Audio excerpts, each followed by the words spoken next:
At the edge of the cave, the focus has been on logistics, mitigating risk, and racing the weather. But for the rest of the world, the 12 boys and their soccer coach below have been the focus, never more so than tonight, now that 4 of them are finally free, rescued earlier today. And this is a live look at the hospital where they are now being treated, with preparations already in hand for the others. That is if 16 days, the first 4 boys emerged exhausted, disoriented, but alive. Phase 1 of the rescue kicked off this morning after a lull in the heavy rains provided a brief window of opportunity. The boys, all wearing full face masks, were guided through the flooded underground labyrinth, a treacherous 4-kilometer journey that took hours. But in the end, the rescuers exceeded their own expectations, bringing the 4 boys out in less time than practice runs had suggested it would take. The rescue commander praised the boys, the divers, and all those who have offered support. But he also sounded a note of caution. Restocking the cave with fresh oxygen tanks will take 10 hours at least. And with more heavy monsoon rains coming, there are no guarantees of success in what he calls the war against time and water. Even so, today was a victory. The boys were flown to the nearby city of Chiang Rai and then rushed by ambulance to hospital where an entire floor has been reserved for them. They'll be tested for malnutrition, dehydration, and crucially, oxygen levels. Officials have said levels in the cave have plummeted dangerously, possibly as low as just 15%.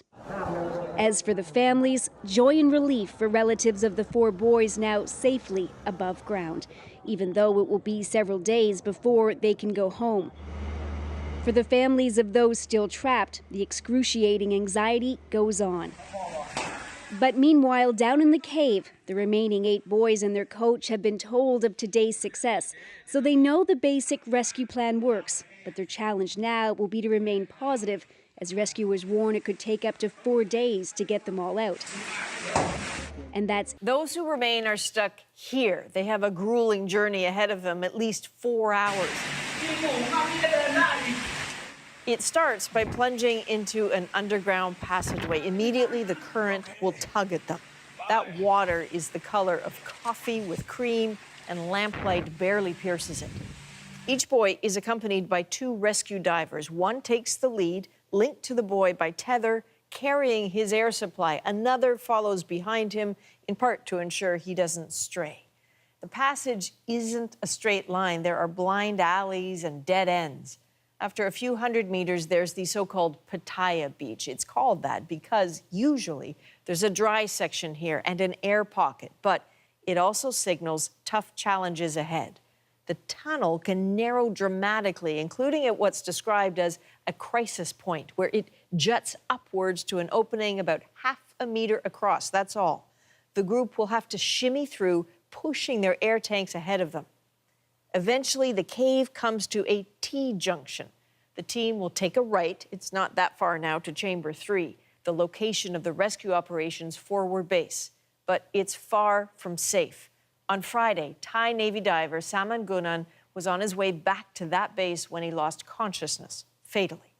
About 200 meters later, at Chamber 3 and beyond, conditions get easier. And with luck, those boys and their coach will then walk their final steps. Well, from what we can surmise from the diagrams that we've seen online, they're going to be passing through an alternating series of dry and wet passages, and that involves staging a lot of gear that they need to have ready to move their rescuees through there efficiently. So they have those hazards of having those set up properly, as well as traveling underwater in an overhead environment. They're going to be fighting current, lack of visibility, how to use the full face mask that they've been talking about using, if that's the case, how to clear that mask if they get water in it, how to avoid panic, keep their heads on straight, so to speak, and to deal with any uncertain situations that they don't expect. One last question, very brief.